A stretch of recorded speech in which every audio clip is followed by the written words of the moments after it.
selamanya. Jalan dalam duka, jalan sepanjang setiap hari. Jalan serta Yesus selamanya.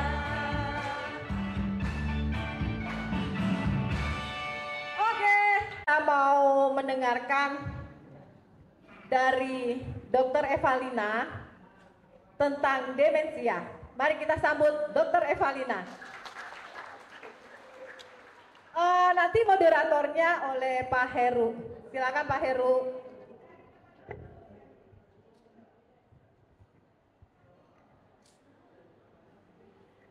Ya, selamat malam kembali Bapak Ibu sekalian. Ya, kita sudah mengisi perut kita, semoga itu cukup bisa membuat kita memiliki energi untuk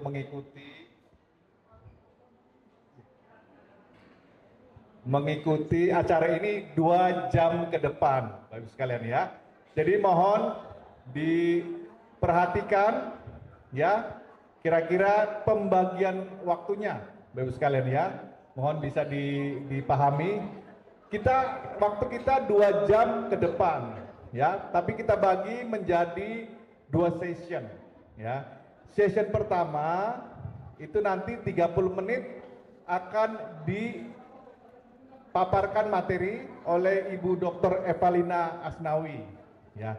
Kemudian diberi kesempatan tanya jawab selama 15 menit ya, 30 menit pemaparan materi pertama itu nanti disampaikan oleh Ibu Evalina.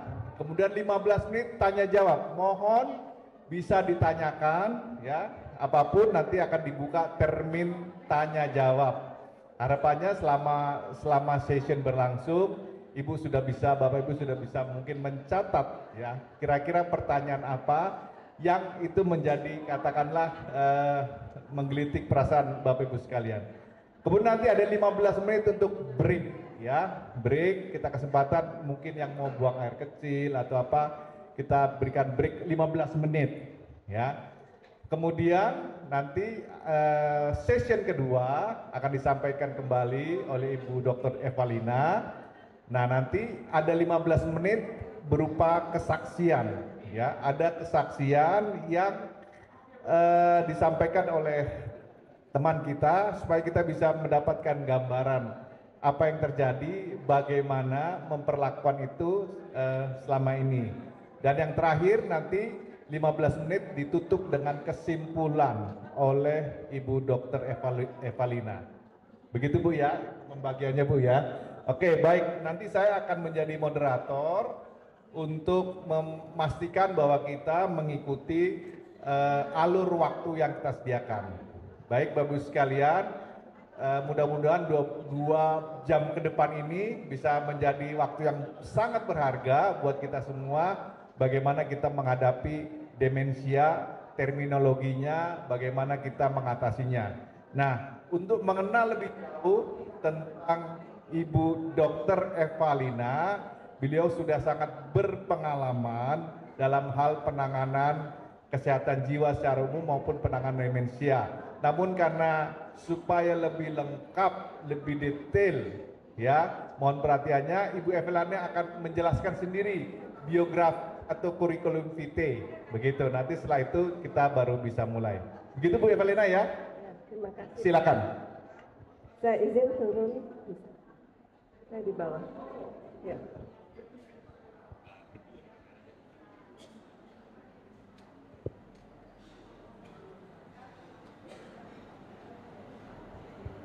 Selamat malam Ibu.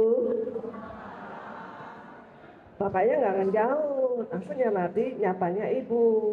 Kok bapaknya ikut nyaut, berubah rupanya. Nah itu enak Bu, kalau ketawa lepas semua.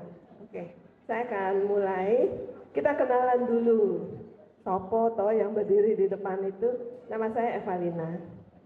Saya menamatkan pendidikan dokter dari Fakultas Kedokteran Sriwijaya dari Unsri Palembang. Ada yang dari Palembang? Tadi ada yang dari Palembang, sekarang hilang. selain dari kedokteran jiwa, sekarang diubah lagi tuh oleh Pak Menkes. Jadi spesialis kedokteran psikiatri. Kalau dia berubah nanti, ingat tetap ini aja. Saya sudah mengalami 3 kali perubahan. Dokter spesialis ahli jiwa, dokter spesialis jiwa, spesialis kedokteran jiwa, terserah deh ya. Sama cara kita menghadapi demensia nanti. Apaan itu? Terserah deh ya. Nah, saya mengikuti bioetik health dari Gajah Mada. Kemudian saya juga sebagai seorang konselor untuk KIS HIV atau HIV AIDS. Dulu marak, sekarang juga. Ya, sekarang juga. Jadi kalau dulu tuh masih malu-malu, kalau sekarang enggak. Ya, yang menyatakan ini sekalian masuk ke materi ya Pak, izin. Sekalian, silakan, ya. Kalau dulu malu-malu kalau saya itu gay, malu-malu kalau saya itu lesbi. Kalau sekarang enggak. Tapi buntutnya ada. Saya ateis. Kalau ateis justru enak. Berarti dia tahu teis. Tapi pada saat ini dia A. Oke. Nanti dia akan balik gitu. Banyak kok yang balik ya.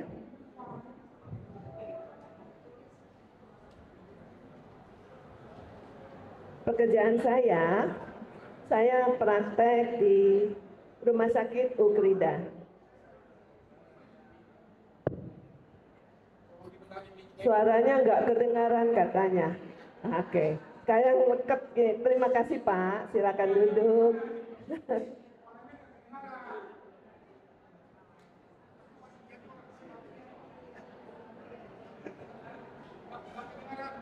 Ya, saya akan kuat lagi. Dengaran Pak?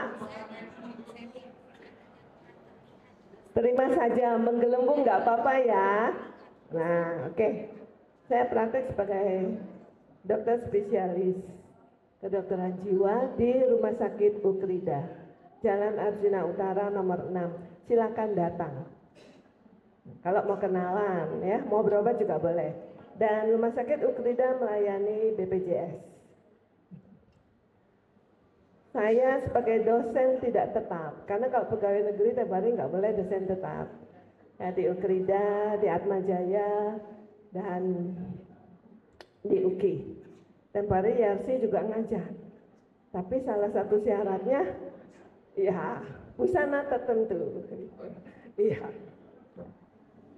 Juga untuk sebagai dosen penguji. Bu, bisa pakai ini Bu. Oke, terima kasih Bapak. Inilah pengertian. Persis di depan.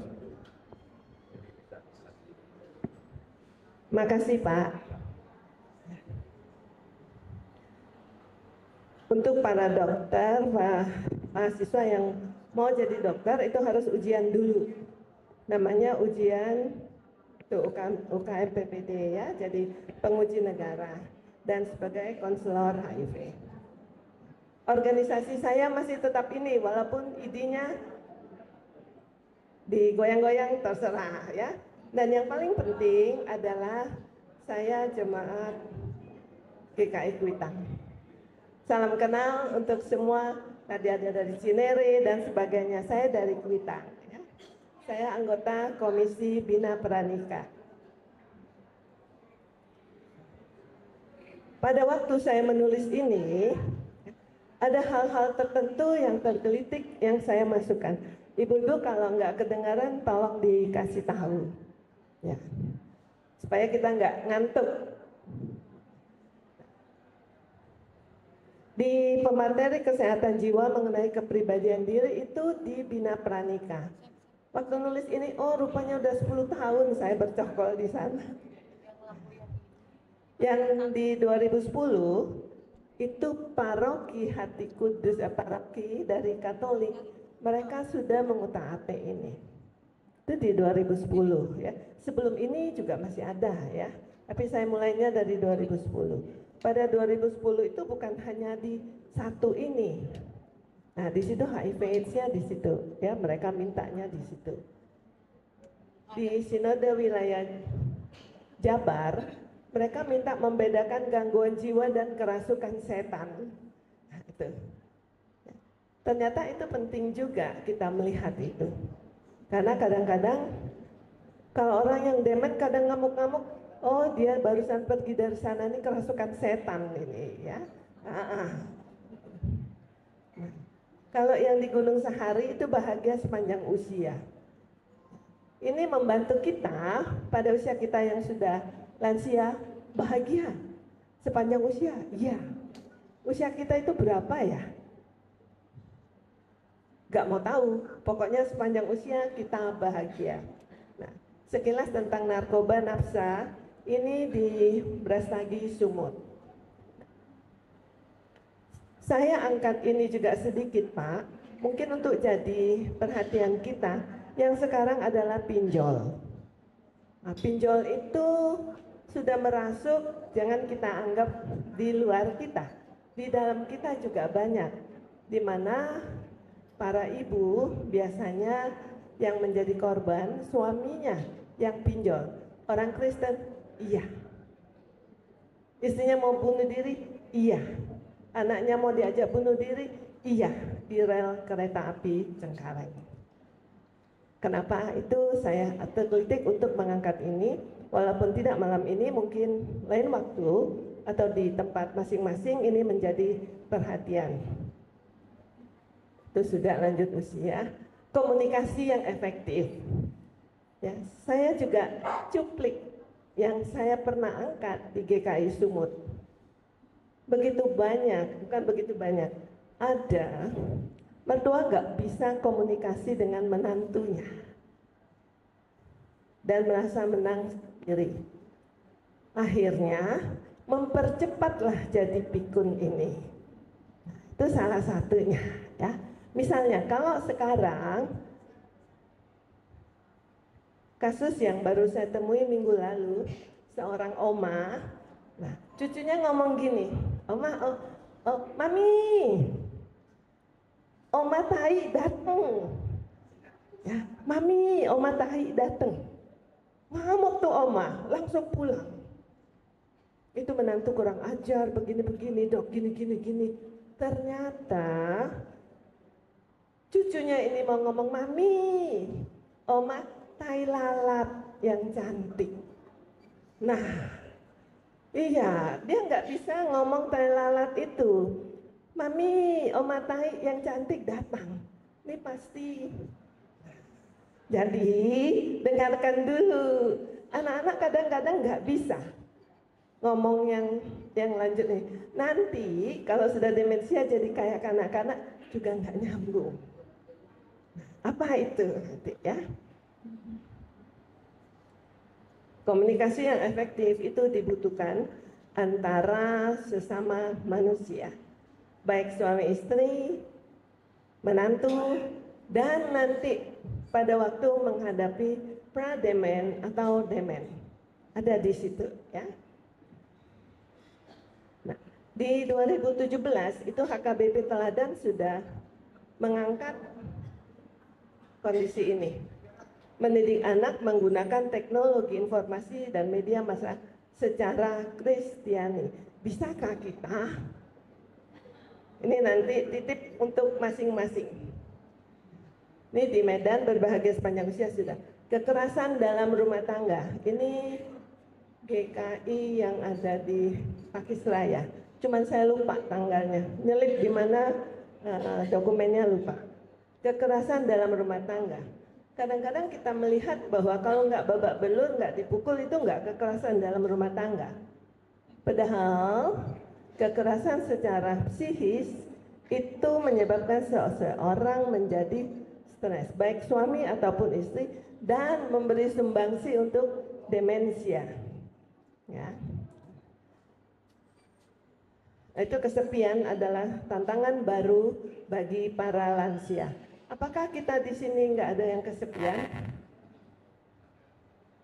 Ya, jadi kesepian arti nggak punya teman di rumah. Banyak, ada anak, ada cucu, ada menantu, ada segala macam.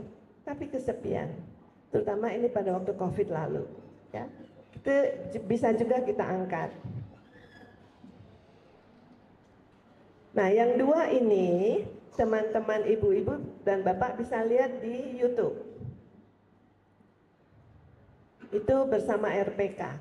Di RPK itu banyak macam-macam yang mereka angkat, tapi yang berkaitan sama hari ini adalah yang dua ini. Terima kasih, itu tadi pembukaan. Sampai sini boleh lanjut.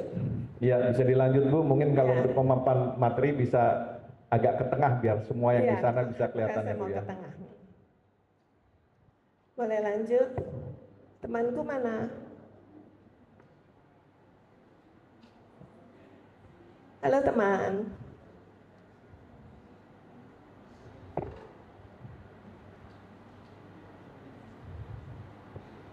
Slideshow. Ini nggak enak. Sini aja kali ya Pak. Iya. Jangan, gitu nggak enak.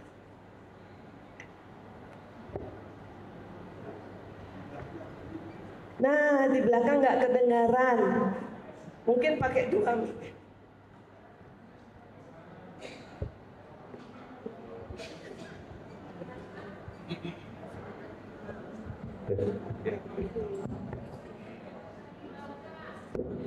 Ya Bu.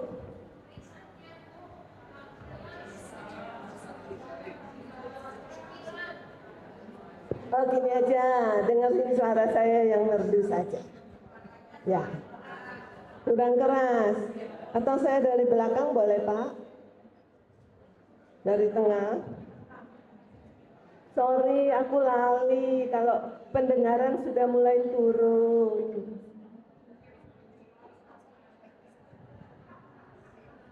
Nah, sekarang kita lihat demensianya. Mbak, slideshow. Next slide.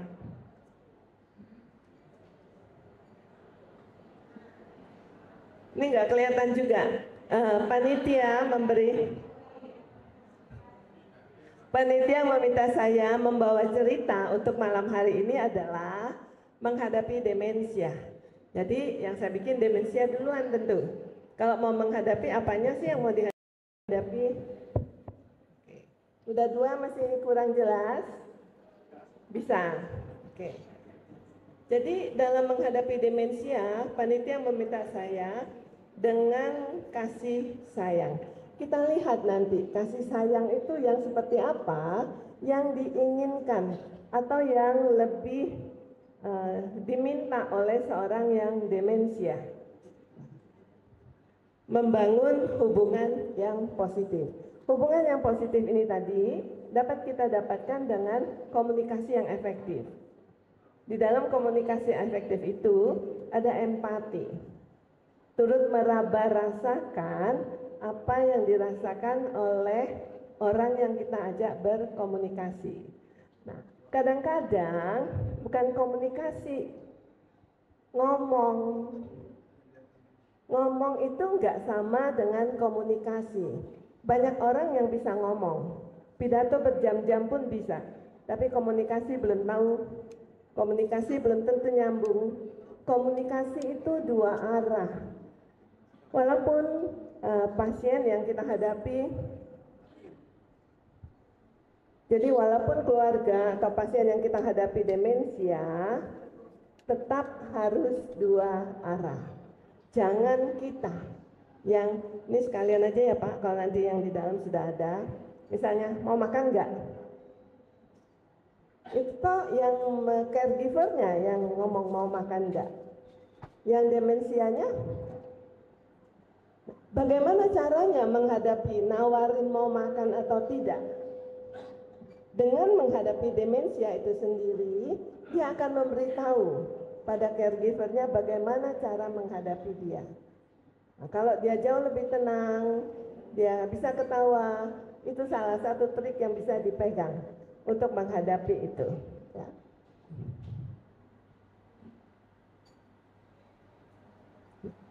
Berapa sih jumlah penduduk di dunia ini? Ini katanya dari WHO-nya ya, 8,2 miliar. Nah, saat ini 55 juta orang di seluruh dunia mengalami demensia. Kita tidak termasuk yang 55 ini. Biarin datanya seperti itu. Kalau kita lihat ya, saat ini 55 juta orang di Indonesia ya mengalami demensia ini. Angka ini makin lama makin naik.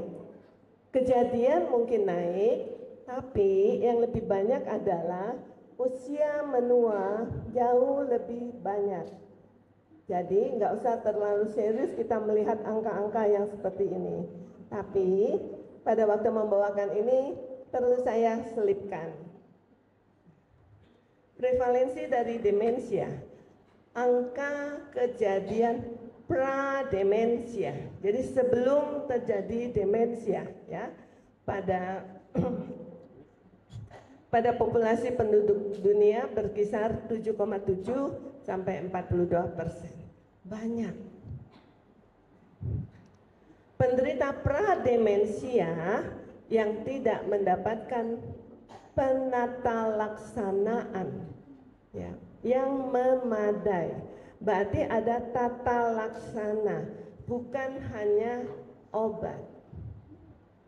Kalau kita datang ke dokter, biasanya obat tok.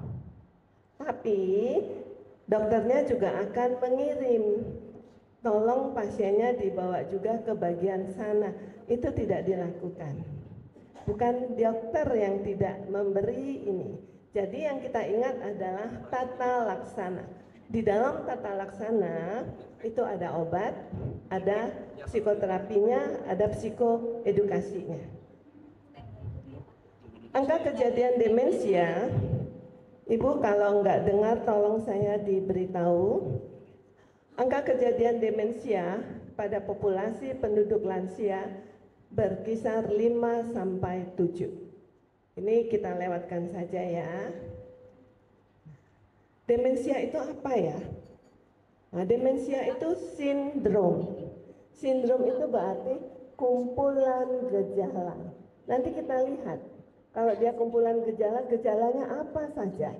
Jadi tidak harus perlu hilang ingatan yang jauh menurun baru datang berobat. Pada sindrom ini penurunan fungsi kognitif. Apa itu fungsi kognitif? Nanti. Apakah demensia ini normal? Bukan bagian normal dari penuaan. Kita boleh tua, tapi kita nggak usah demensia. Oh maklum, umurnya udah 7 jadi lupa-lupa. Jangan. Mulai hari ini jangan maklum lagi. Karena demensia bukan bagian dari penuaan.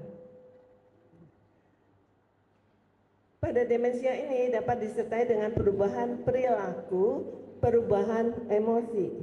Nah itu tadi kenapa kita juga perlu melihat emosi itu secara keseluruhan itu apa.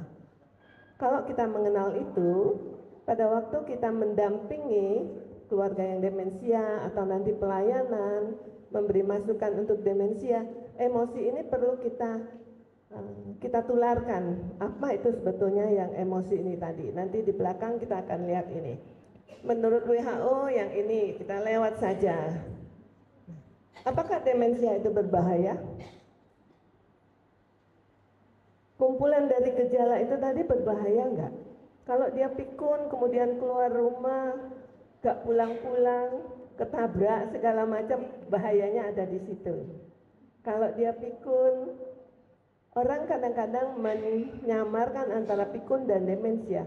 Pikun itu sebetulnya bukan demensia, ya. Berbahaya enggak dia? Demensia ini berbahaya karena memengaruhi fungsi dari otak yang terdampak padanya.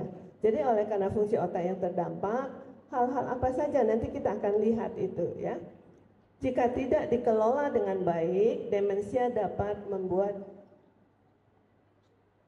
penderitanya kehilangan, oh ini tadi karena diedit ya, kehilangan kemandirian. Apakah kita lihat demensia itu mandiri? Tidak. Pada waktu seseorang kehilangan kemandiriannya, pergi harus diantar, makan harus diingatkan jamnya, mandi harus diberitahu. Itu kemandiriannya udah nggak ada. Ya. Kehilangan kemandirian meningkatkan risiko kecelakaan dan memicu komplikasi kesehatan. Ada lansia yang ditinggal oleh anaknya di apartemen dengan seorang caregiver, makan obat gak makan obat sama, karena lansia ini sendiri gak tahu apa. Jadi pada waktu ditanya, obatnya sudah dikasih? Sudah. Caregivernya atau pendampingnya juga ngomong sudah, padahal obatnya masih setumpuk. Nah, itu berbahaya. Jadi keberbahayaannya itu seperti itu, dan lain-lain yang menyangkut tentunya. Ini lewat aja. Saya yang nggak bisa lihat di sini, Pak. Kalau saya balik, saya mohon maaf untuk ganti posisi karena nggak bisa lihat sana terlalu jauh. Penyakit Alzheimer, ya, itu merupakan penyebab demensia yang paling umum. Berkontribusi 60-70% dari kasus demensia. Jadi Alzheimer itu adalah satu tipe dari demensia. Jadi demensia yang namanya Alzheimer. Oleh karena di otak itu ditemukan protein-protein tertentu, maka dibilang dia Alzheimer. Kalau oleh karena perdarahan, demensia vaskuler. Oleh karena perdarahannya bisa stroke dan berbagai macam. Jadi dia itu dinamakan demensia Alzheimer itu karena ditemukan protein yang tertentu itu, maka namanya demensia Alzheimer. Kalau dia demensia vaskuler karena komplikasi di penyakit kronis, hipertensi dan sebagainya. Demensia dengan badan lewi, demensia dengan bagian frontal otak, cedera, kekurangan zat, dan sebagainya. Ada satu demensia karena HIV. Ini biasanya pada anak-anak muda. 10 tahun, 20 tahun yang lalu ini masih sering. Tapi kalau sekarang demensia oleh karena HIV sudah berkurang. Oleh karena pemakaian obat antiretroviral untuk pasien HIV-nya. Kalau tidak, dulu banyak, ya. Ada 2 orang saudara, kakak adik, dari satu keluarga. Anak orang tua ini dua-duanya kena HIV, dua-duanya kena demensia yang menderita orang tuanya, dan sekarang dua-duanya sudah meninggal. Itu sekilas saja, ya. Nah, kalau kita lihat lagi, penurunan fungsi kognitif yang ringan tidak sampai mengganggu aktivitas. Kalau dia tidak mengganggu aktivitas, itu mengakibatkan perubahan perilaku disebut dengan prademensia. Kalau dia berat, dia mengganggu. Dokter bisa menentukan itu ringan beratnya dari mana? Dari tes. Jadi nggak dikira-kira, tapi dites. Saya nggak akan menjabarkan tesnya, tapi ada tes. Kalau hasil tes itu skornya segini, ini masih normal. Kalau segini, gangguan kognitif. Kalau yang ini, gangguan kognitifnya berat. Jadi pada waktu dokter memberikan pertanyaan, memakai mini mental state examination. Jadi diperiksa. Hasil pemeriksaan itu baru dokternya nentukan. Ini salah satu pemeriksaannya. Faktor risiko dari demensia. Demensia itu dapat meningkat akibat beberapa faktor. Riwayat anggota keluarga dengan penyakit demensia. Di sini sebetulnya bukan demensia itu langsung menurun. Ini epigenetik. Kecenderungan. Kalau neneknya dulu demen, kecenderungan iya. Tapi tidak sebagai neneknya demen, cucunya demen. Anaknya demen, enggak. Karena apa? Karena itu epigenetik. Tapi untuk mudanya dibuat orang genetik, di situ bukan. Epigenetik itu keterangannya kira-kira seperti ini. orang ini punya kecenderungan kena demensia. Pola hidupnya nggak teratur, pola makan nggak teratur, pola tidur nggak teratur, tidak olahraga, akanlah tercetus demensia. Oh, neneknya dulu demensia, dia demensia juga.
eksekutif yang sudah agak berumur, ini akan kesulitan.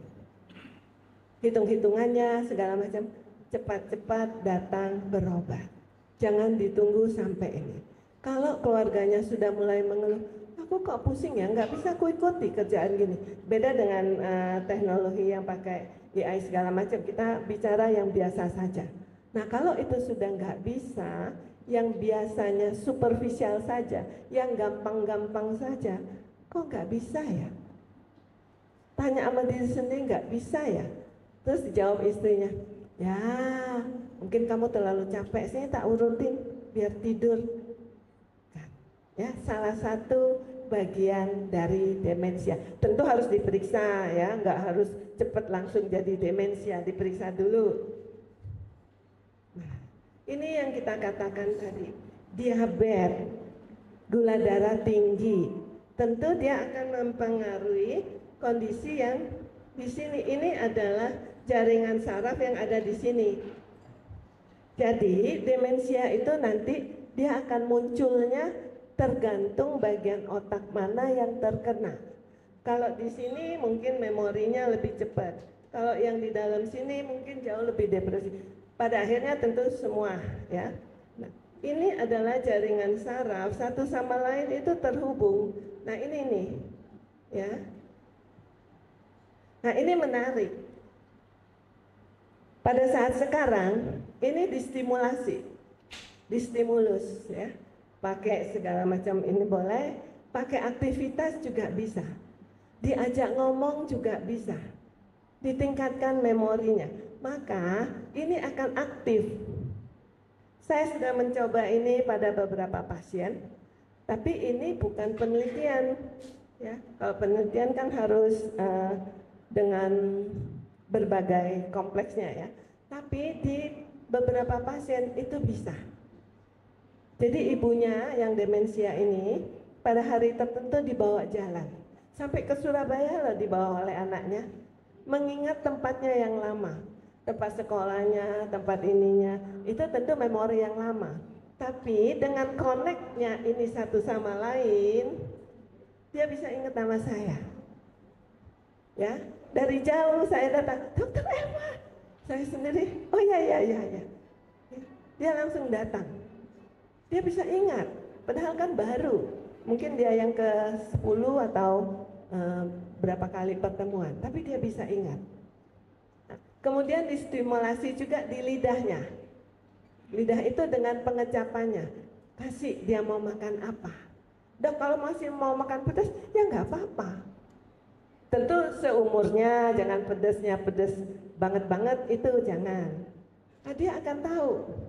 Dia ajarin saya bikin bakso. Gimana bikinnya, Ibu, bakso? Ya itu aja, udang itu dipenyet-penyet, dikasih garam, kasih ini, cicip dulu ya. Jadi lidah kita ini begitu banyak memori yang ada di sini. Ada yang suka makan durian nggak? Siapa yang suka makan durian? Nah, pada waktu saya ngomong suka makan durian, apa yang Bapak rasa? Enak. Apa yang keluar di sini? Yang terasa apa? Ada terasa sensasi makan durian? Nah, ya, jadi balikkan apa yang dia suka. Jangan dimarahi tentunya. Itu sensasi itu akan datang. Begitu juga pada pasien-pasien yang narkotika, tapi itu nanti lain deh.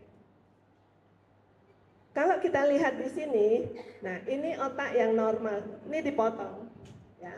Yang ini dipotong. Nah, kira-kira terlihat seperti ini. Ini otak yang normal. Ini yang Alzheimer. Coba lihat ini. Ya. Nah, karena dia kalau dia peradangan, ada peradangan-peradangan oleh karena diabetes, oleh karena infeksi. Ini hasil peradangannya dia akan mengecil. Otaknya ini mengecil. Nah, pada waktu otak mengecil ya tentu semua sensasi yang harusnya diterjemahkan oleh otak ini berkurang atau tiada. Nah itu adanya di sini. Nah, kenapa? Kalau dia yang kena di sini, gejalanya beda, gejala di sini beda, gejala di sini beda, gejala di sini beda. Tingkat peradangan di otaknya juga berbeda-beda. Maka demensia juga akan timbul dengan berbagai macam. Memang dasarnya secara garis besar itu tadi ya. Penyakit demensia itu disebabkan kerusakan otak. Diabetes menyebabkan kerusakan otak? Iya, kalau gula darahnya nggak turun-turun. Jadi nggak usah takut. Diabetes silahkan saja. Jadi orang kaya itu punya pabrik gula. Ya, aku juga anak orang kaya. Jadi diabetesnya dikelola supaya tidak demensia, supaya tidak merusak otaknya. Hipertensi merusak otak, kalau peradangannya iya. Ya, nah jadi yang semua tadi, mau kolesterol, mau diabetes, mau hipertensi, mau obesitas, dikelola dengan baik supaya dia tidak menyebabkan peradangan-peradangan di tubuh. Itu istilah ya. Nah, kalau dia terjadi di otak, otaknya rusak. Otak rusak inilah yang menyebabkan kondisi demensia. Nah, kerusakan menyebabkan gangguan fungsi. Gangguan otak yang terjadi dapat menyebabkan gejala atau kondisi yang berbeda tergantung dari area otaknya yang mana yang kena. Penyakit degeneratif, ini mekanismenya ya. Bagaimana sih diabetes itu langsung bisa rusak otaknya? Mekanismenya seperti ini. Terjadi pengurangan darah ke daerah itu dulu. Ya, jadi terjadi iskemik, pengurangan darah dulu, kemudian daerah itu mati karena nggak ada darah, itu disebut dengan infark. Atau juga terjadi peradangan. Nah, bisa juga terjadi penimbunan protein yang abnormal karena penyakit-penyakit tadi. Maka saraf-sarafnya itu neuronnya itu terganggu. Kalau ininya terganggu, tentu fungsinya juga terganggu. Di otak itu ada yang namanya neurotransmitter. Saya nggak bisa menerjemahkannya ke dalam bahasa kita ya. Jadi neurotransmitter ada yang menganggap kadang itu hormonal, bolehlah terserah. Cairan bolehlah terserah. Nah kalau itu terganggu, maka fungsinya juga akan terganggu. Tapi sekarang yang baru-baru, ya berapa puluh tahun yang baru ini, ada yang disebut dengan gut-brain access. Jadi akses dari usus ke otak. Jadi perbaiki usus kita. Mau pakai probiotik, segala macam, silahkan. Jadi rajin-rajin. Mau pakai apa? Minuman Yakult boleh. Tapi kalau yang untuk diabetes, Yakultnya Yakult yang biru ya, jangan yang merah. Karena yang biru itu kadar gulanya rendah. Perbaiki usus. Ya, karena ada jaringan, bukan jaringan, jalur usus otak. Itu juga akan memperbaiki. Ya. Gangguan yang muncul itu pada lokasi, jadi tergantung area mana yang terkena, gejalanya juga nanti sesuai dengan area tersebut. Nah, kapan sih orang itu diomongin demensia, penyakit demensia? Ada kriterianya. Jadi pada waktu dokter memberi diagnosisnya demensia, tentu sudah memenuhi standar untuk penyakit demensia. Itu nggak saya cantumkan di sini. Nanti jadi demensia nggak inget ya. Apa itu? Ini 1, 2, 3, 4 ini. Kita lupakan saja. Nah, kalau yang ini, coba kita lihat penurunan fungsi. Mohon bantuan. Atau sudah time out? Mari kita tidur. Saya biasa tidur pukul 8. Sudah ada lagi. Bangun yuk. Kalau kita lihat ini ya, nah, penurunan fungsi kognitif pada demensia umumnya terkait dengan memori yang lama. Kalau yang ini lebih lanjut baru memori ini ikut hilang. Jadi memori lama dulu hilang, Kalau dia tahap lanjut, baru terjadi itu tadi, pergi keluar nggak tahu pulang, nah, membuat keputusan juga nggak bisa. Ini semua oleh dokter dilakukan pemeriksaan ini. Kita nggak usah belajar lah ini, 1 semester belajar itu ya. Nah jadi ada pemeriksaannya. Yang kita tahu yang tadi saja, yang muda-muda tadi ya. Jadi dokternya nanti akan meriksa ini.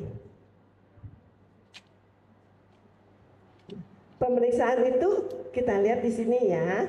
Nah, ditanyakan itu secara garis besar yang akan saya katakan dibanding tahun lalu. Coba periksa diri masing-masing.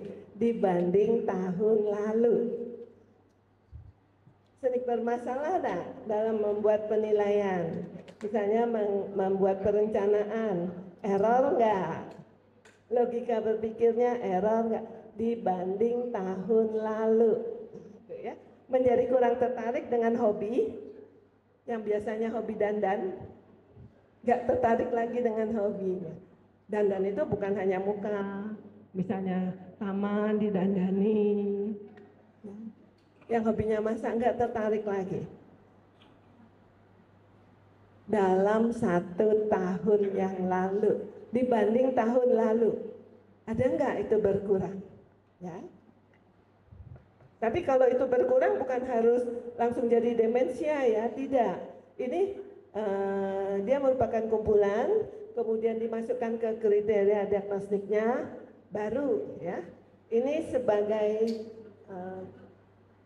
bagian yang bisa kita lihat saja. Sering menanyakan atau bercerita sesuatu hal berulang-ulang. Ada enggak? Tentu yang nanya enggak ingat. Yang ditanya, kita berangkat jam berapa ya? Jam 5, Oma. Oke. Ya, bentar lagi. Berangkatnya jam berapa?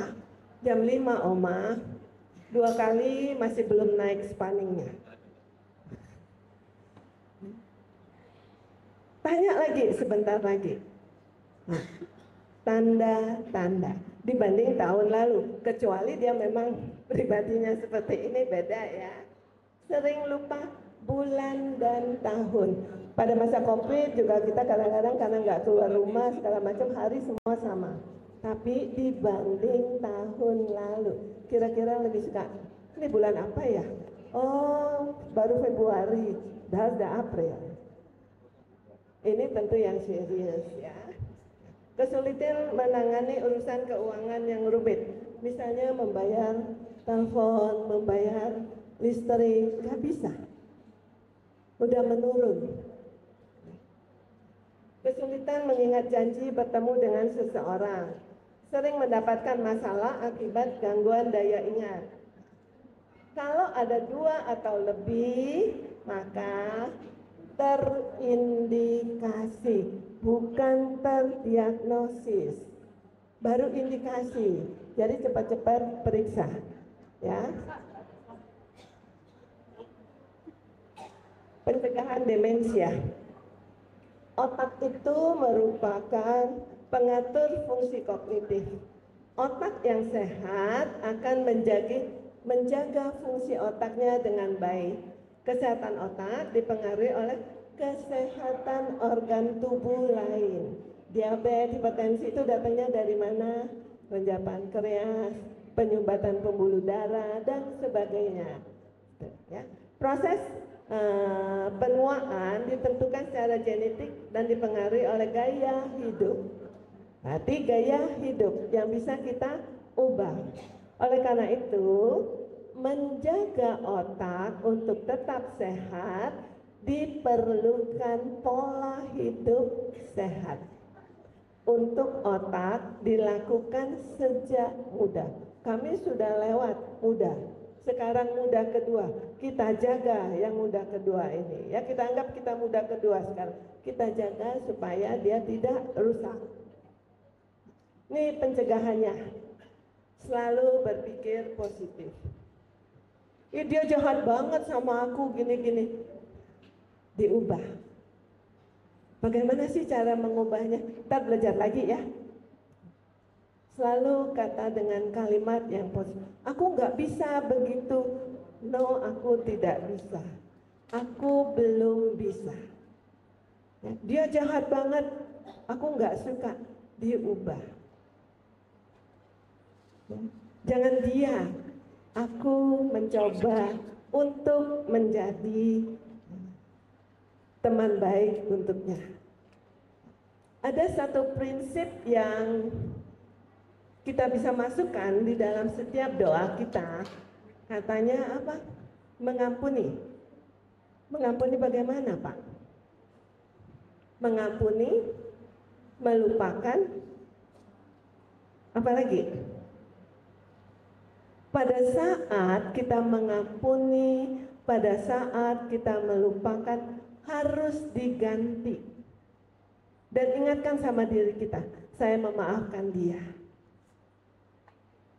Emang selesai? No. Untuk diri kita ya, yang ini yang kita pelajari untuk diri kita. Saya memaafkan dia. Aku mencintainya.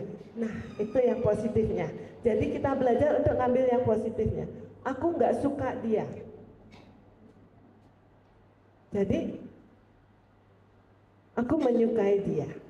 Aku belajar. Nah, itu yang positifnya. Kira-kira yang seperti itu ya, berpikiran positif. Kalau sudah mengampuni, memaafkan, ganti dengan isi balik. Dengan apa? Mencintainya. Gampang? Enggak. Olahraga yang cukup dan teratur, menjaga kesehatan jantung. Nah, olahraga ini sudah disiapkan oleh panitia, jalan kaki, segala macam. Sebetulnya otak itu ini nih, dipakai atau hilang. Pakai otaknya atau otaknya ngambek. Ya, jadi untuk menjaga otak, tapi ini berpikir aktif. Ingat selalu semboyan ini, use it or lose it. Pakai, kalau enggak ngambek dia. Ya. Menjaga pola makan sehat, aktif kegiatan sosial ke masyarakat seperti ini. Nggak perlu harus di masyarakat yang jauh sana, di masyarakat kita aja. Ya, yang seperti ini sudah aktif dalam kegiatan masyarakat. Nah, itu juga menghindari cedera kepala tentunya. Selalu mengelola stres dengan baik. Stres itu nggak perlu dihindari. Justru karena ada stres kita menjadi kuat. Tapi stres itu harus dikelola. Bagaimana nanti pada waktu menghadapi mungkin salah satu keluarga yang membutuhkan perawatan kita yang dengan intensif, yang demensia, stres tentu iya. Tapi dikelola stresnya itu. Nanti kita lihat di belakang. Apakah demensia dan pikun itu sama? Enggak sama. Pikun itu gejala umumnya. Kalau demensia, ya itu sudah kumpulan yang tadi. Dia bisa, ini yang tadi ya, saya lewati saja. Nah, demensia itu punya istilah. Demensia dan penyakit Alzheimer, apa bedanya? Kalau demensia itu istilah umum untuk gangguan fungsi otak. Kalau Alzheimer, dia mengalami ini juga, tapi jenisnya, ini jenis dari demensianya. Nah, jadi Alzheimer adalah bentuk demensia, tetapi tidak semua demensia Alzheimer. Ada tadi yang vaskuler, ada tadi yang HIV dan sebagainya. Jadi Alzheimer sama demensia, penyebab keseluruhan dia sama. Nah, kita lihat di sini ya. Kalau gejala penuaan normal dan penuaan, kalau penuaan normal lupa hari, tanggal, namun dapat mengingatnya kembali.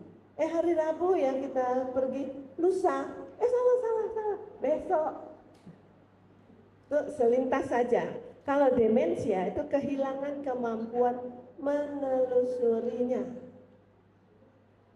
Pada yang penuaan normal, ini normal, terkadang lupa kata-kata yang ingin diucapkan. Aduh, udah hampir keluar tapi lupa loh. Apa ya, aku mau ngomong apa ya tadi?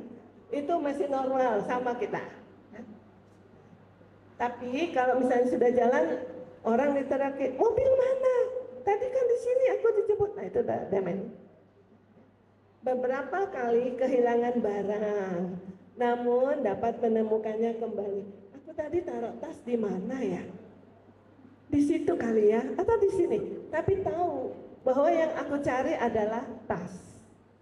Aku tahu kemungkinan di sana itu masih ditoleran. Kalau yang demensia nggak tahu, tas hilang nggak tahu, di mana nggak tahu, ya. Terkadang susah mengambil keputusan dan penilaian karena kita banyak pertimbangan. Kalau yang demensia itu sering salah mengambil keputusan. Nah, kalau yang ini terkadang lupa membayar tagihan bulanan lewat. Kalau yang ini sering, ya, kalau yang ini kadang. Udah bayar belum ya telepon bulan ini? Lihat aplikasi. Nah, kalau yang ini nggak tahu sama sekali. Apakah pikun demensia itu hanya kepunyaan kita yang sudah di atas 50 ini? Pak, benar nggak anak-anak bisa demensia, Pak?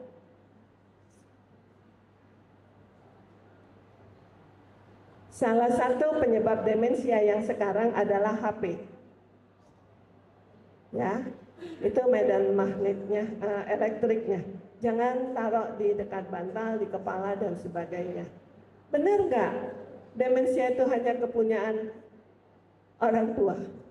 Anak-anak bisa nggak, Bu? Bisa nggak, Bu? Bisa. Kita lihat, yuk. Bisa ya? Kalau salah tanggung jawab bersama.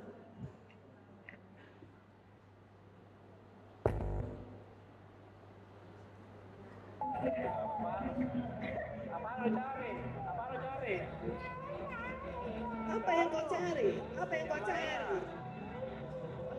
Sandalku hilang. Ini apa yang kau pegang?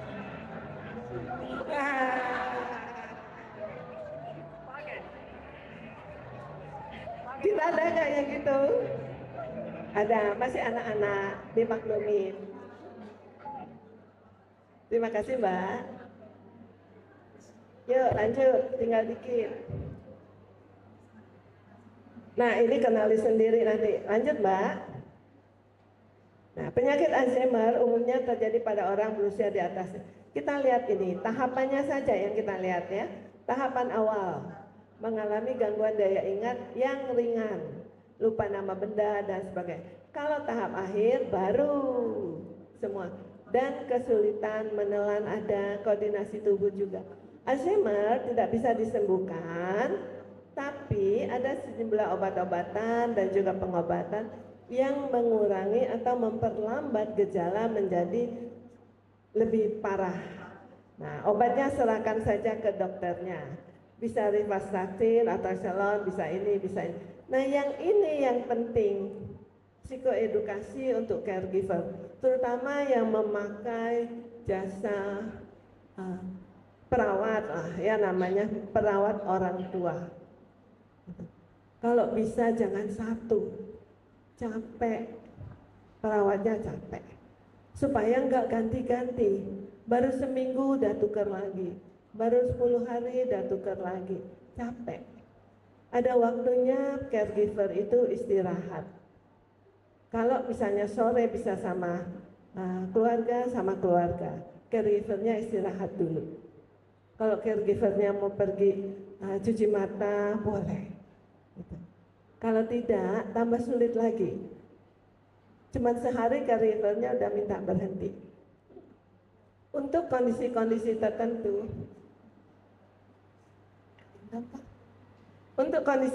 tertentu, pada titik tertentu yang terkena, yang demensia ini bisa mengeluarkan kata-kata jorok, kata-kata yang nggak benar. Aku minum dulu ya.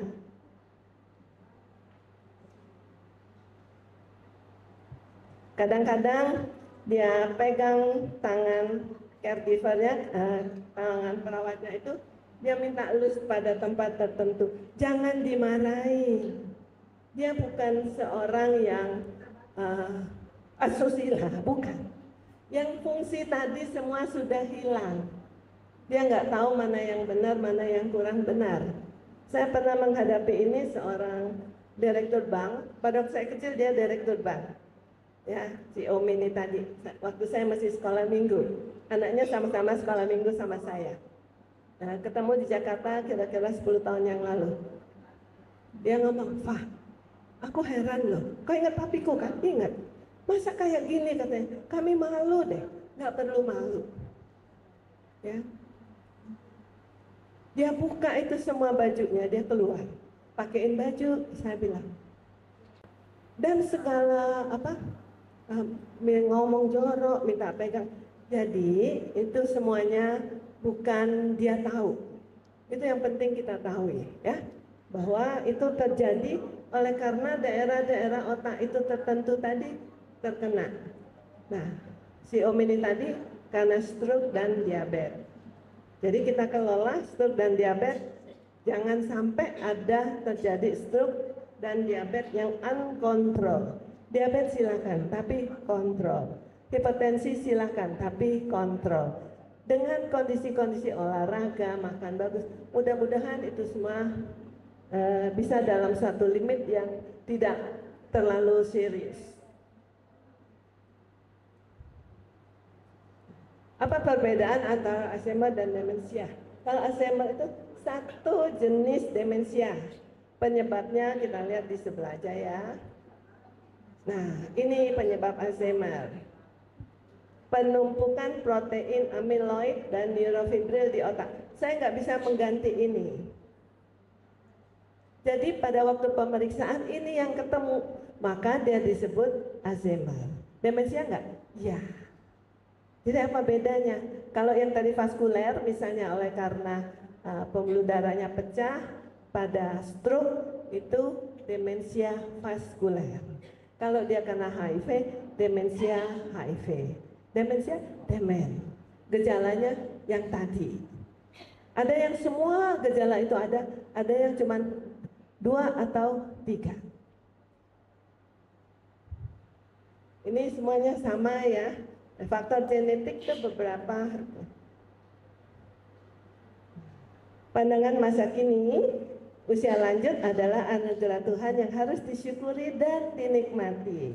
Kalau dunia barat, periode kehidupan usia lanjut adalah the golden years of life. Nah, berbahagialah kita para lansia. Jangan lupa ini. Ya, nanti minta sama panitia. Baik, terima kasih Ibu. Terima kasih Bapak sekalian sudah menyimak. Mohon maaf kalau mungkin agak sedikit kurang jelas. Kita akan masuk pada break dulu ya. Nanti session sudah selesai 1 jam. Kita break, mungkin ada yang mau ke kamar kecil 15 menit. Nanti langsung kita sambung dengan tanya jawab dan sharing. Kemudian nanti kita akhiri dengan kesimpulan, gitu ya. Jadi Bapak Ibu sekalian mungkin yang sudah mencatat beberapa pertanyaan, setelah break 15 menit kita akan lanjutkan dengan tanya jawab. Nanti mohon kita akan bagi beberapa termin. Setelah itu nanti masuk sharing, nanti akan ditutup oleh Ibu Evalina dengan kesimpulan. Terima kasih, kita akan kembali lagi pada jam 8.20, silakan ya.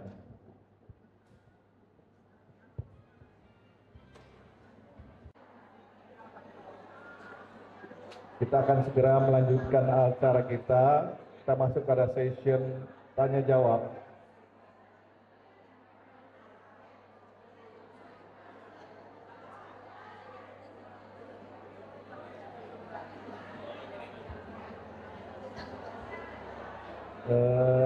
Gelasnya bisa dibawa ke meja masing-masing.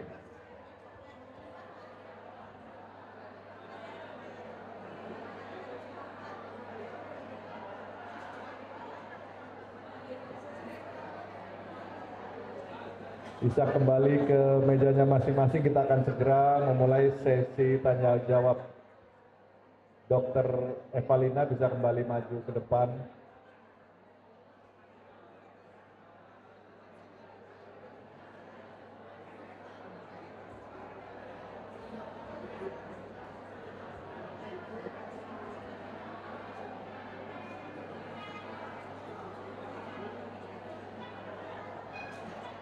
Ya, Bapak Ibu sekalian yang masih berdiri bisa kembali ke kelompoknya masing-masing.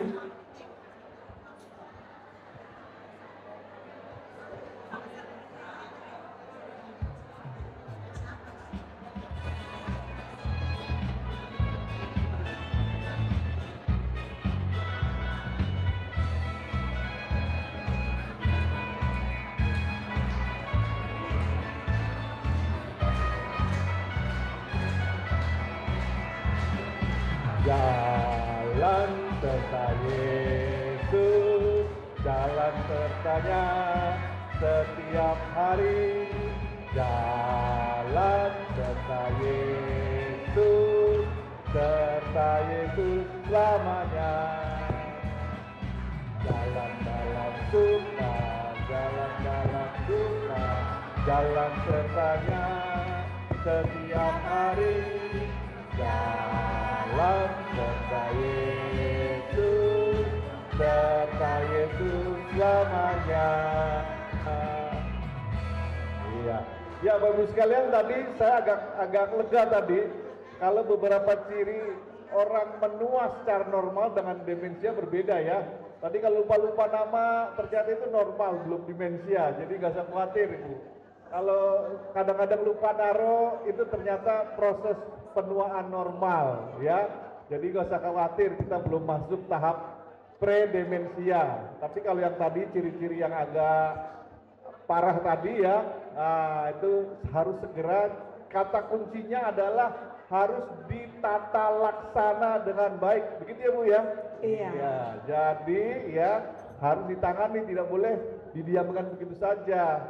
Bersyukur kalau kita sudah bisa mengidentifikasi ciri-ciri tadi. Segeralah ditata laksana, menghubungi yang profesional, dokter yang profesional. Nah, tadi ada beberapa jenis tuh tata laksana, misalkan ada caregiver, itu kalau bisa 2 orang ya Bu ya. Iya. Ya, contohnya. Baik, Bapak sekalian, kita masuk pada pertanyaan. Kita ada waktu sekitar 15 sampai 20 menit untuk pertanyaan. Saya buka 3 termin pertama. Ibu 1, belakang 1 Pak Irison, 1 Ibu belakang. Oke, baik. Nanti dikumpulkan 3 pertanyaan baru nanti dijawab oleh Ibu ya. Bisa gitu Bu ya. Baik, silakan berdiri, perkenalkan nama dari gereja mana. Selamat malam, nama saya Olga dari Gereja GKI Bintaro Utama. Oke, Ibu Olga dari GKI Bintaro Utama Bu ya, silakan. Mau tanya itu yang pola tidur, kan udah tua ini pola tidurnya suka ngaco banget gitu loh. Kadang siang kadang nggak bisa tidur, tiba-tiba tidurnya pengennya jam 5-an gitu. Nah terus tidurnya terus deh sampai bangunnya gitu terus antara jam 1 jam 2 masih belum bisa tidur. Terus mau tanya itu hubungannya kita bisa jadi demensia supaya nggak terjadi itu bagaimana? Baik, ditangkap Ibu ya. Jadi pola tidurnya masih berubah jadi acak-acakan Bu ya, sehingga apakah ini merupakan bagian dari yang harus diwaspadai, begitu Bu Olga ya. Oke, yang pertama. Yang kedua dari Pak Justin. Baik, selamat malam. Saya Justin dari Gereja GKI Cilodong. Ada 3 pertanyaan yang saya akan tanyakan. Yang pertama, apakah ada korelasi demensia dengan tingkat intelijensia? Apakah ada korelasi demensia dengan tingkat intelijensia seseorang? Maksudnya gimana Pak? Makin pintar, makin apa atau gimana? Jadi semakin cerdas seseorang dari lahirnya, Ya. proses demensianya semakin lambat. Oh, oke. Atau baik. bagaimana? Yang kedua, apakah demensia ada korelasi juga dengan genetika? Dengan keturunan. Jadi umpamanya bapak, omanya dulu. Oke, baik, ditangkap. Kemudian dia juga mengalami. Lanjutnya. Ya, yang ketiga, apakah ada perbedaan demensia dengan Alzheimer? Jadi supaya jelas. Oke, baik. Tadi sudah sempat tapi Oke. nanti jelaskan lagi. Yang pertama pertanyaan. ada hubungan dengan intelijensia, yang Terima kedua dengan genetik, yang ketiga hubungannya apa dengan Alzheimer. Gitu ya Pak Justin ya. Baik. Yang ketiga, silakan pertanyaan berikutnya. Itu Ibu ini. Iya.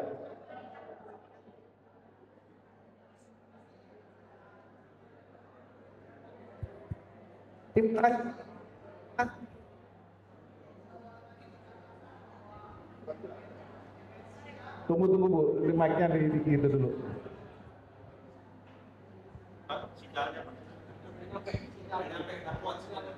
Agak ke depan Bu, sinyalnya nggak nyampe, agak ke depan. Maju ke depan, maju.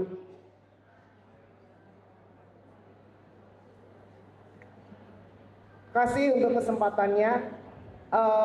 Tadi dikatakan oleh dokter bahwa demensia bukan penyakit degeneratif.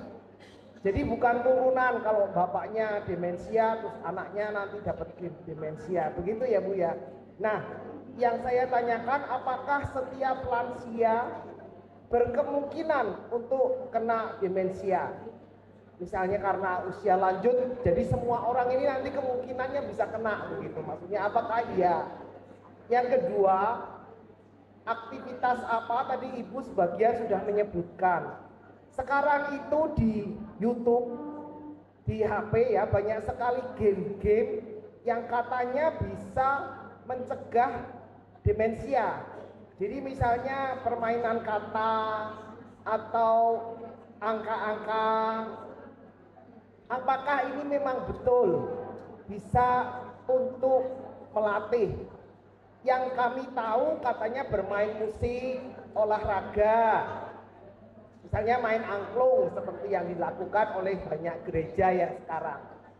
Ya itu saja Oke, Pak. terima kasih. Terima Terima kasih. Ibu dari GKI Bintaro. Oke, GKI Bintaro. Baik, Ibu yang pertama tolong jawab apakah pola tidur yang belakangan agak berantakan itu merupakan tanda-tanda mau demensia Ibu ya?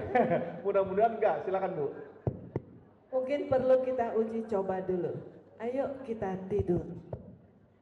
Yuk tidur yuk. Nah, pada nggak mau tidur Bu, bukan salah saya. Tidur ini paling banyak ya dikeluhkan. Dan dia juga berada di mana-mana. Kalau kita lihat secara normal, pola tidur dari lansia memang berbeda dengan pola tidur dewasa, dewasa muda, kanak-kanak, bayi. Yang paling banyak tidur adalah bayi. Manggil. Mohon yang lain bisa tenang supaya bisa didengar dengan jelas. Ya, mohon. Kalau kurang pinjam satu lagi.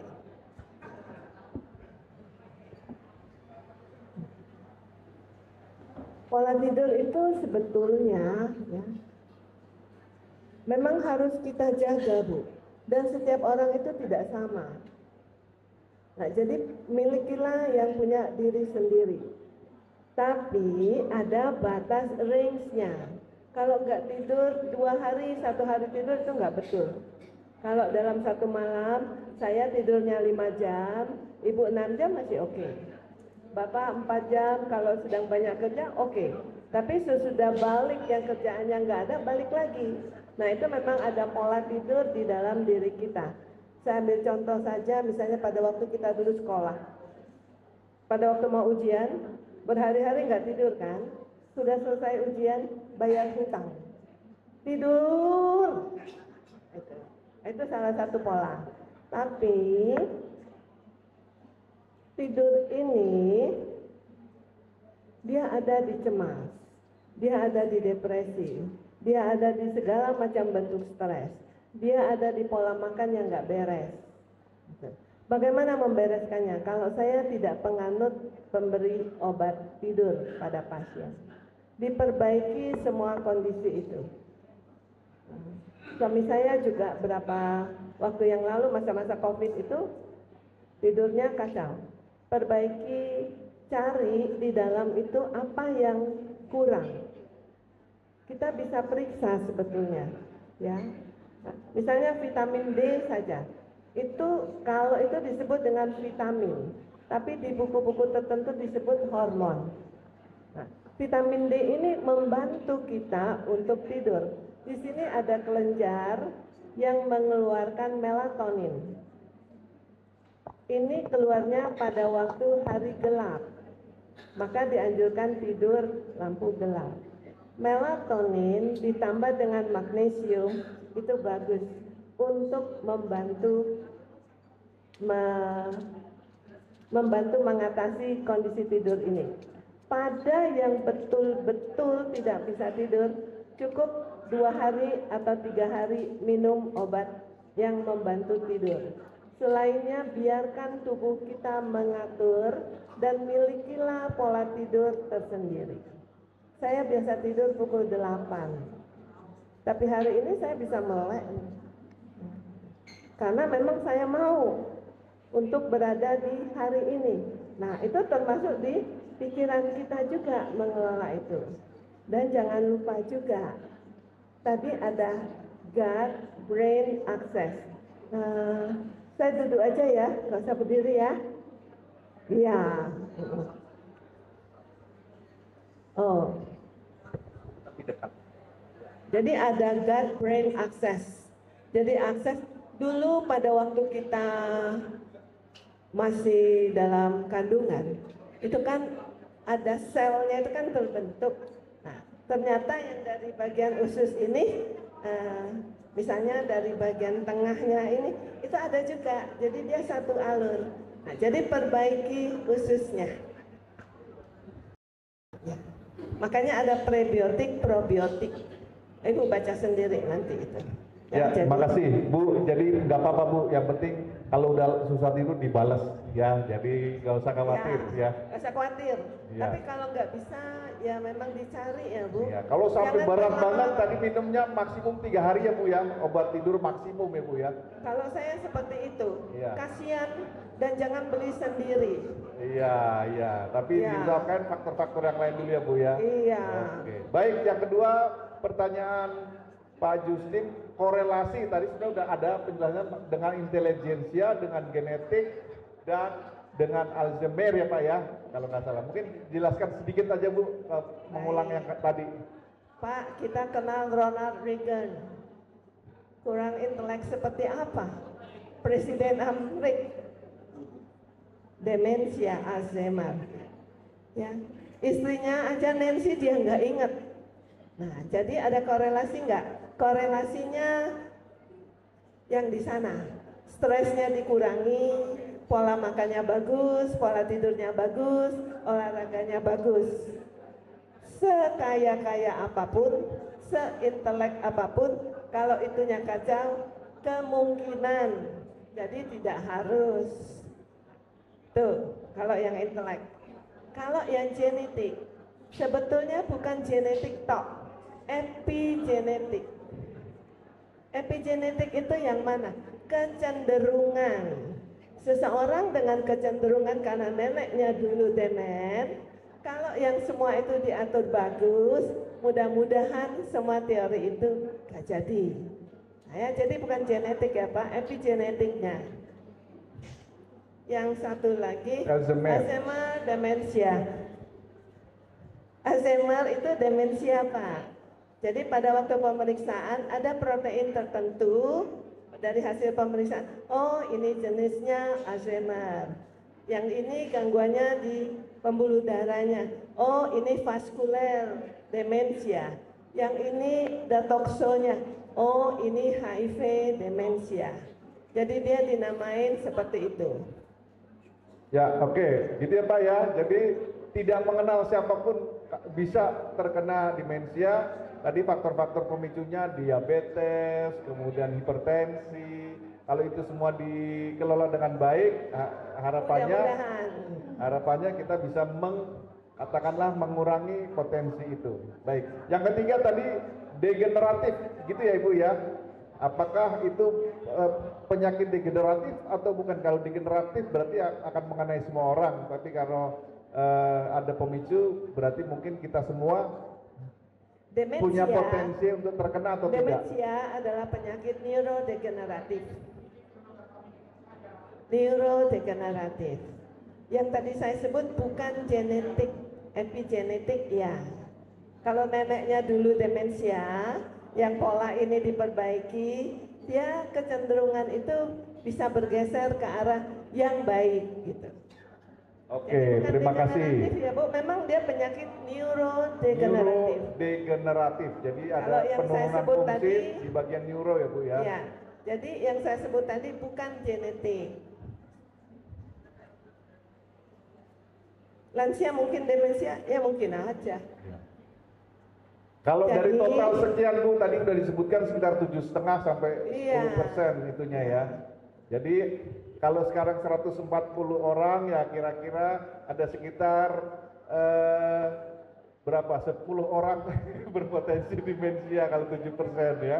Cuman ketika itu dikelola dengan baik, tidak meningkat menjadi 10 sampai 12% begitu. Jadi pengalaman ini menunjukkan bahwa faktor-faktor itu harus kita kelola supaya 7,5%-nya tidak menimpa kita ya. Kalau tadi lihat prevalensinya itu sekitar 7,5 sampai 8% ya Bu ya di Indonesia ya. Ya. Oke, baik. Apakah senam otak senam yang di TikTok itu, selama senam itu untuk mengaktifkan otak bisa membantu, tapi bukan satu-satunya.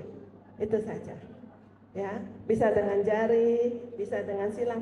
Otak kiri, otak kanan, di tengah-tengah itu ada yang menghubungkan. Gitu. Nah, jadi kalau kita lihat senam itu sendiri adalah senam yang cross. Ya. Oke. Iya, nah udah diberikan, nanti kita share. Senam apa namanya itu? Pokoknya membuat, kalau nggak salah mungkin Bapak Ibu pernah lihat ya. Iya, jadi tujuannya untuk mengaktifkan, jadi aktivasi otak. Tapi bukan hanya senam itu saja. Senamnya membantu. Makan yang baik, membantu. Kita kumpul-kumpul kayak gini, membantu. Jadi panitia tolong sering-sering. Oke, baik. Baik, Bapak Ibu sekalian, kita masih ada waktu 20 menit, 10 menit kita akan berikan pada Pak Luhut. Mau bertanya satu kan? Boleh, silakan Pak, satu.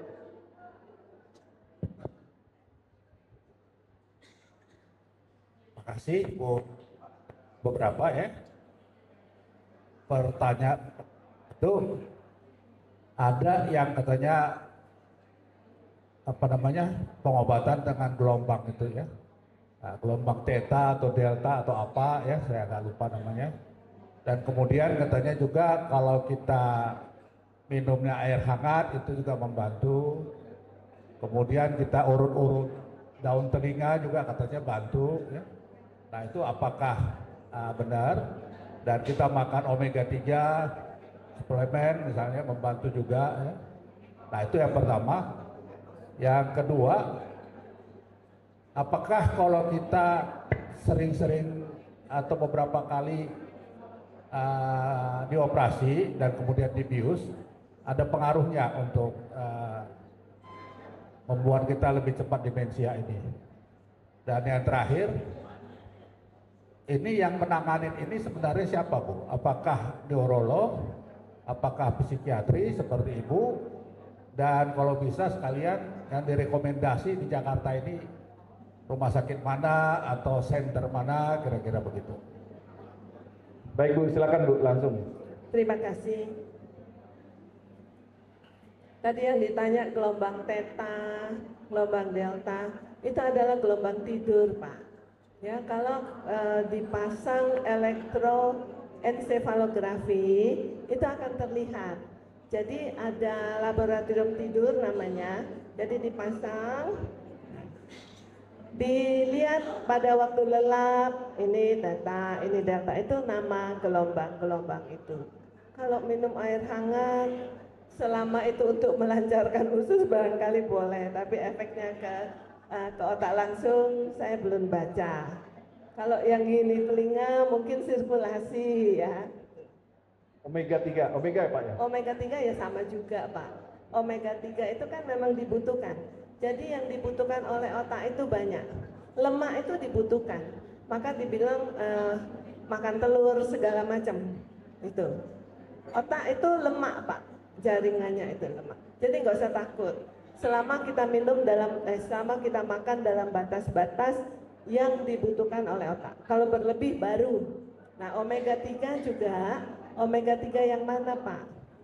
Omega 3 itu dosisnya berapa, yang diminum berapa tubuh ini butuh. Jadi kalau ditanya butuh atau enggak, butuh. Tapi berapa banyak dan berapa lamanya disesuaikan. Kayak kita kalau mungkin vitamin D, nah itu yang bisa dimonitor. Jadi diperiksa vitamin D di dalam darah, range normalnya ya antara 30-100. Kita jangan ambil yang 30 ini batas di darah kita, ambil yang 65. Cara ngitungnya itu seperti itu, biasanya kita ambil yang 65, yang di tengah-tengah. Jadi kalau kurang dikit enggak, Nah, kalau yang di sini bawah, banyak penelitian mengatakan bahwa lebih dari 100 nggak apa-apa. Saya waktu COVID 50.000 saya minum 1 hari menjelang vaksin. 1 minggu sebelum dan 1 minggu sesudah. Kalau hari-hari biasa gini nggak butuh, karena saya 70 misalnya. Dan dia ini akan turun juga. Sumbernya dari matahari itu bagus vitamin D-nya, kita nggak usah beli. Omega 3 dari ikan, nggak perlu ikan salmon, ikan kembung, itu bagus. Jadi itu masuknya ke sana. Dokter yang menangani Bu, neurolog Oh, dokter apa yang psikiatri? menangani neuro dan psikiatri. Pada waktu dia depresi, cemas, ngamuk, itu datangnya ke saya. Kalau yang ke neuro tadi yang itu, ya. Jadi yang diperiksa bisa neuro, bisa saya, tapi kompetensi untuk keseluruhan itu neuro. Pada waktu timbul gejala psikiatrinya ke psikiater. Rekomendasi yang mana? Semua bagus Pak. Kalau Rumah saya sakit manapun bagus ya Bu ya. di Rumah Sakit Ukrida Pak, silakan datang. Iya, baik. Ya, terima kasih atas pertanyaannya. Saya memberi kesempatan satu orang untuk bersaksi. Tadi Ya, obat bersaksi. bius Siapa? ya. Sharing.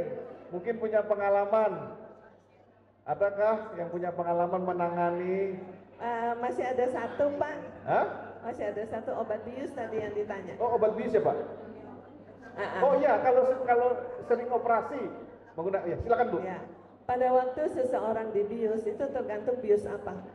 Ya, kalau dia biusnya di tulang belakang ini, ya enggak. Kalau bius yang model lama seperti ini, itu kan dihisap, masuknya ke paru-paru.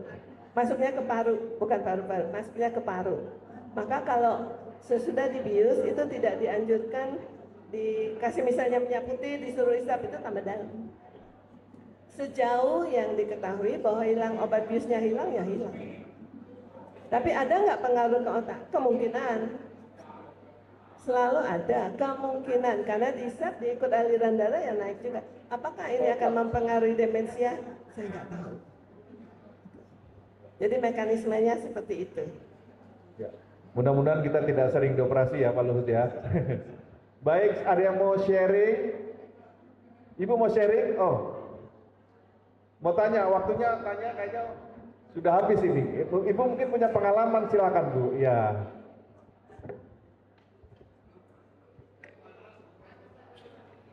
Terima kasih, saya Ucu Sitompu dari GKI Bintaro.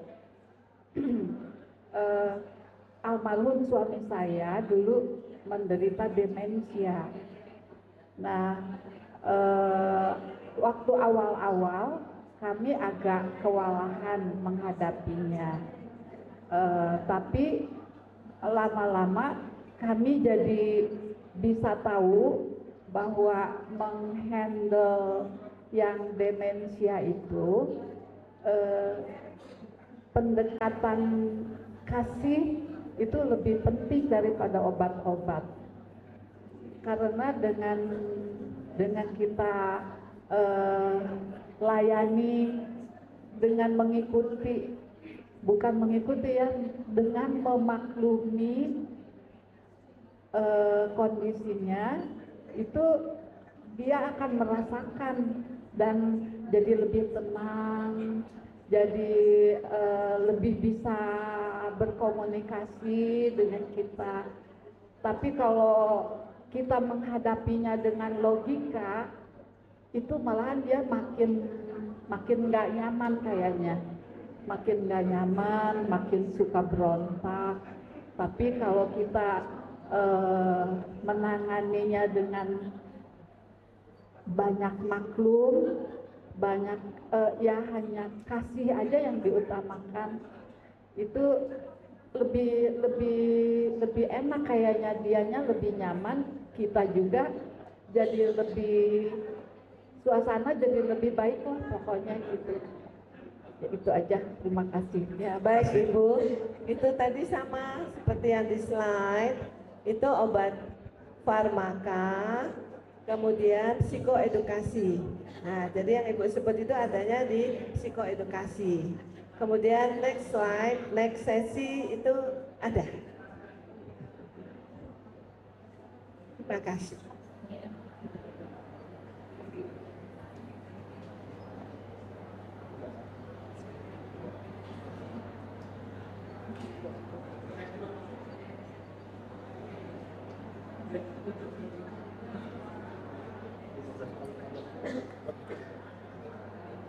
Baik, Bapak Ibu sekalian, ada yang terakhir 15 menit, mohon bisa diperhatikan karena ini merupakan kesimpulan, sekali kesimpulan bagaimana menangani demensia dengan kasih sayang, ya.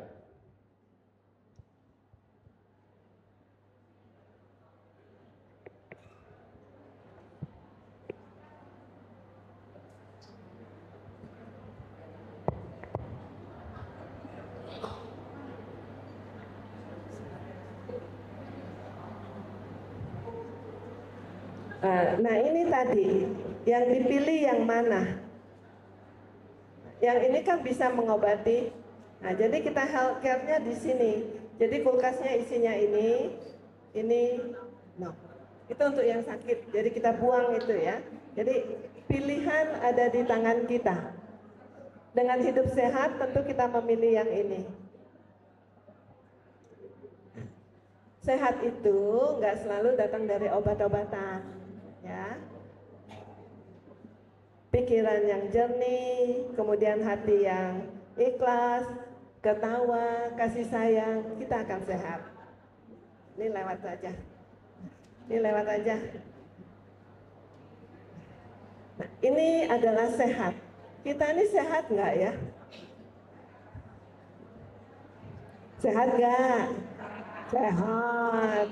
Sehatnya itu kalau sehat itu merasa sehat dan bahagia. Bahagia nggak? Bahagia. Mampu menghadapi tantangan?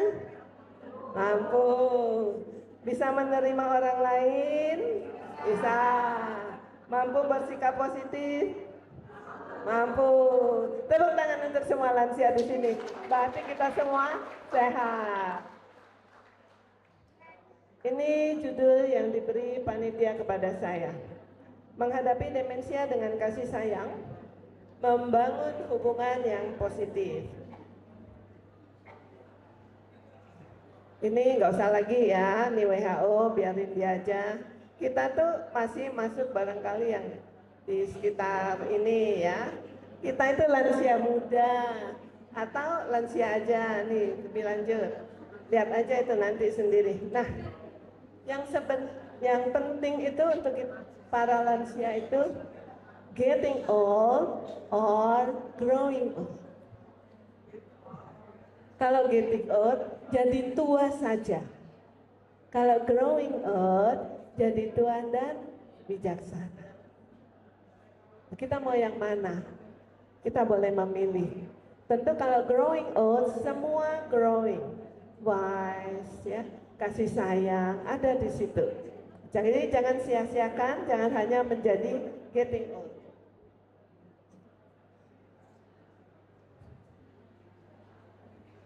Udah ya. Nah, ini emosi dan kebutuhan dari seorang individu. Apa saja sih? Kalau kita ngomong emosi, emosi itu bagi setiap individu itu adalah kebutuhan psikologis yang harus dipenuhi. Untuk memenuhi ini,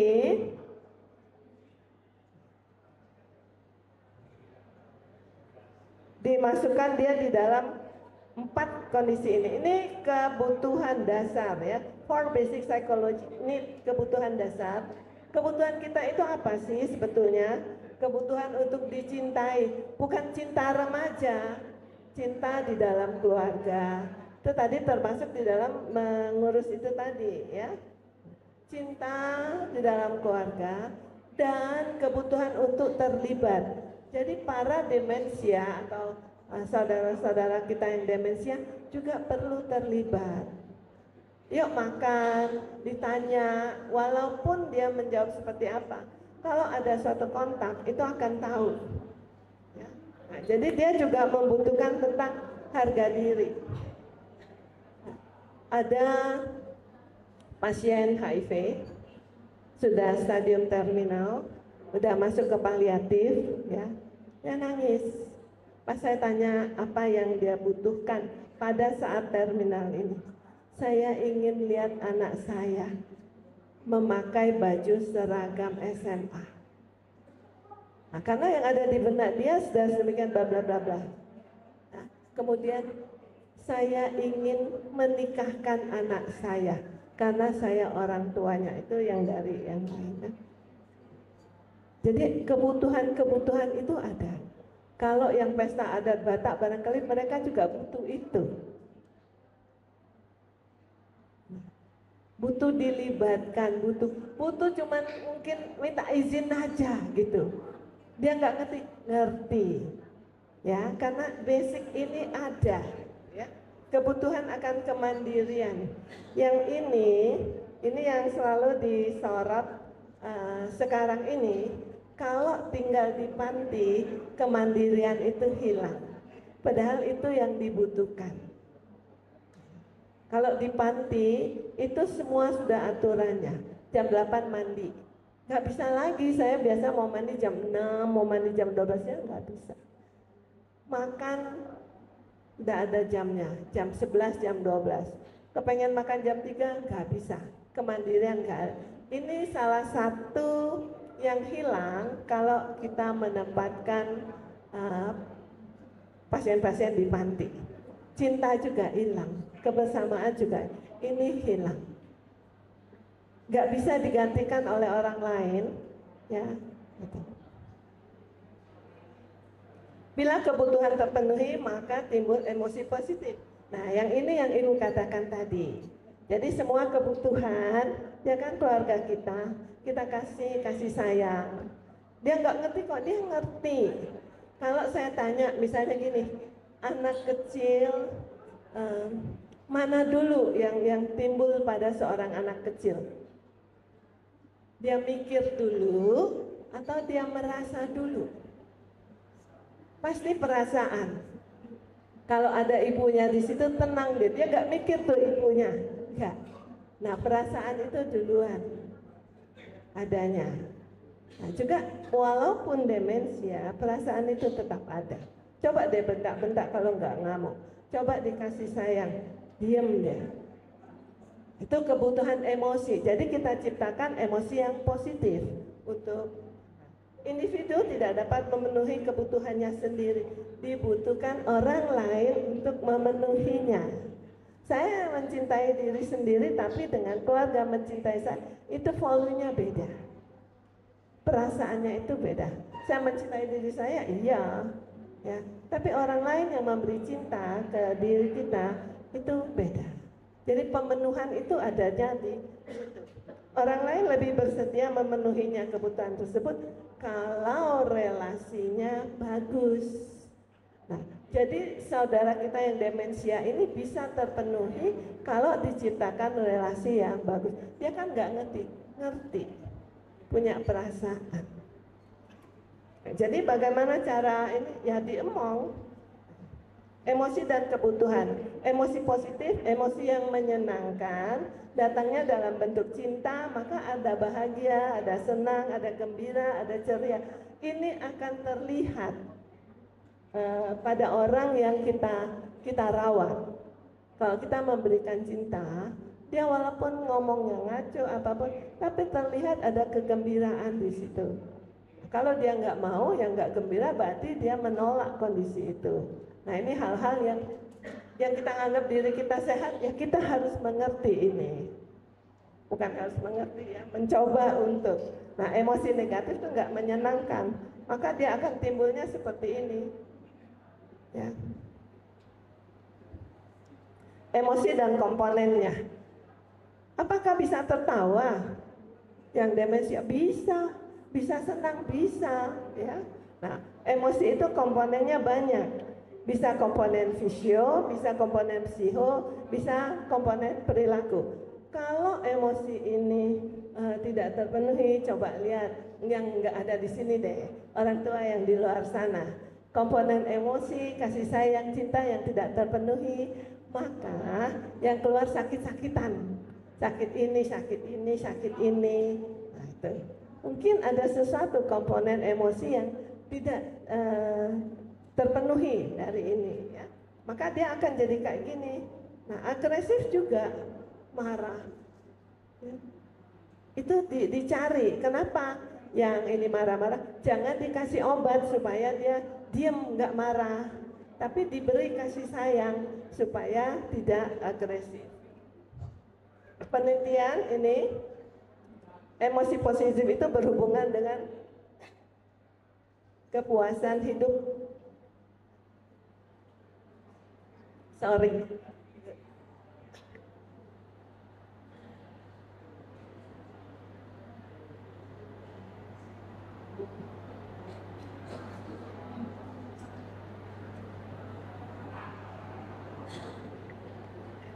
Nah, jadi kebutuhan emosi itu harus terpenuhi. Bisa nggak seseorang memenuhi kebutuhannya ini sendiri?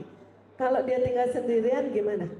Ada binatang peliharaan, ada hewan peliharaan. Jadi jangan heran kalau dia ngomong sama kucing, sama apa.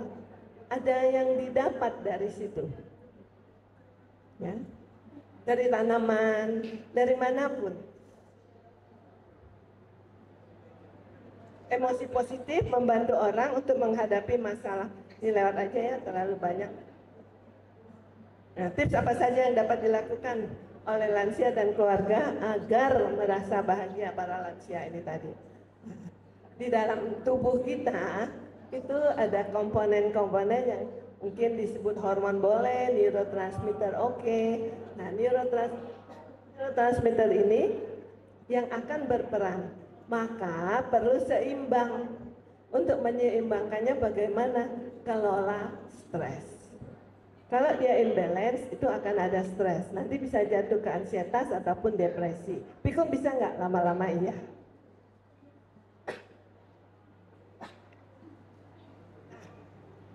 Hormon oksitosin sering disebut dengan hormon cinta. Jadi peluklah saudara kita yang demen. Itu menyatakan, aku hadir, aku ada di sini. Nah, itu menyebabkan emosi di dalam tubuhnya menjadi baik. Berbagi cerita. Pada orang-orang yang demen, ceritanya memang cerita lama. Waktu zaman perang dulu, waktu zaman ini, dengarkan saja. Jadilah pendengar yang baik. Pendengar yang baik bukan sambil main HP. Enggak, betul-betul kita berekspresi. Oh, waktu itu begitu. Iya, iya. Besok dia cerita lagi, itu lagi. Iya juga. Nah, yang ini bisa.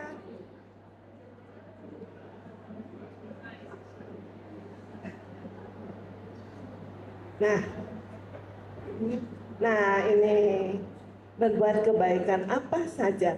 Kalau dia memberi sesuatu, terima dan kita beri juga, ya. Jadi banyak yang ini, yang mana terserah. Endorfin, nih nyeri, nah, aja tertawa, tapi jangan tertawa.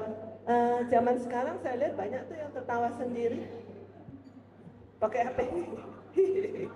Bukan yang itu ya. Nah, ajaklah tertawa. Bagaimana kita menciptakan ini? Jangan patokannya diri kita. Tapi patokannya adalah diri orang yang kita rawat. Apa yang bisa menyebabkan dia happy? Oh, itu lagi cerita ya, cerita dari zaman dulu barangkali. Silakan bercerita atau cerita bagaimana membuat gaduh-gaduh. Oh jangan, nggak boleh pakai ini. Oh ya begitu, iya. Apa yang membuat dia senang ya? Bisa ketawa. Jangan ketawa dia ngakak-ngakak. Kadang kita sengaja buat ya. Oh, bukan pakai ini. Oh, pakai itu ya. Dikirain pakai tomat jadinya merah. Bukan, pakai cabai sedikit aja, ketawa dia ya. Tapi betul-betul dia hayati itu. Nah, maka hormonnya ini tadi keluar. Nah, mendengarkan musik. Musik ini banyak ya. Kalau musiknya patah hati, jangan. Akan membawa suasana ke arah sana. Kita banyak tuh musik-musik gereja, ya, bawa ke arah sana. Tapi ada juga yang berpendapat musik sedih boleh, silahkan. Sekali saja, jangan berhari-hari. Akan larut dan emosi ini juga akan menjadi sedih. Ya, kalau nggak percaya, dilakukan saja. Coba kalau lagu, oh ini dulu waktu saya duaan. Kalau duaan sama istrinya, is okay. Ya, kalau duaan sama pacarnya mengingat kembali, nggak oke itu. Nonton film kita banyak kok sekarang. Ya, khotbah itu banyak, di YouTube itu banyak. Cari yang dia suka. Kalau dia nggak suka sama Debbie Basir, kasih sama Yusuf Roni. Kalau nggak suka sama Yusuf Roni, kasih Benny Lataham, segala macam ada. Kasih Stephen Tong. Nah, hormon dopamin adanya di sini. Makan enak menurut individu tersebut, bukan enak menurut kita. Nah, ini olahraga, meditasi bagus, tidur yang cukup, itu tadi Ibu. Nah, serotonin ini berperan untuk suasana hati, berjemur di matahari. Yang bagus itu tengkuk yang di sini dikasih, yang ada tulang ini, itu bagus. Ya. Melihat pemandangan alam, tadi sudah melihat pemandangan alam di sepanjang jalan. Rugi yang tidur ya. Jalan-jalan. Terima kasih panitia sudah diajak jalan-jalan besok. Bisa segera disimpulkan aja Bu, waktunya sudah habis. Habis juga. Ini kalau mau sehat, periksa di Posbindu ada. Pemerintah sudah memberi ini. Ya, Posbindu itu untuk usia 15 tahun sampai umur berapapun. Jadi periksa kesehatannya. Salah satu yang saya tampilkan tadi Pak, yang di Taman Arif, mereka membuat kerjasama dengan puskesmas terdekat.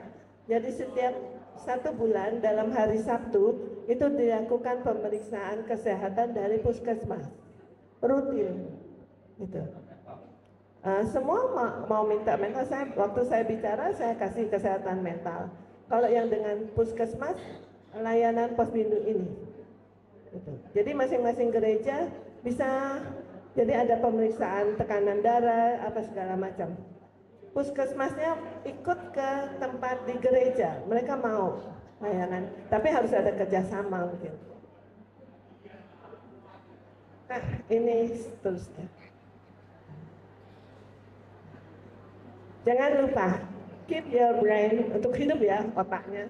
Dan satu lagi, yang paling penting, jangan lupa ya, slide yang satu ini. Terima kasih. Selamat malam. Bapak Ibu sekalian, itulah kira-kira kesimpulannya. Banyak hal yang sudah disampaikan. Kami juga sudah men-share ya. Jadi harapannya tadi kalau prevalensinya 7,5%, kita bisa menghindari kalau kita melakukan hal yang tadi disampaikan oleh Dr. Evalina.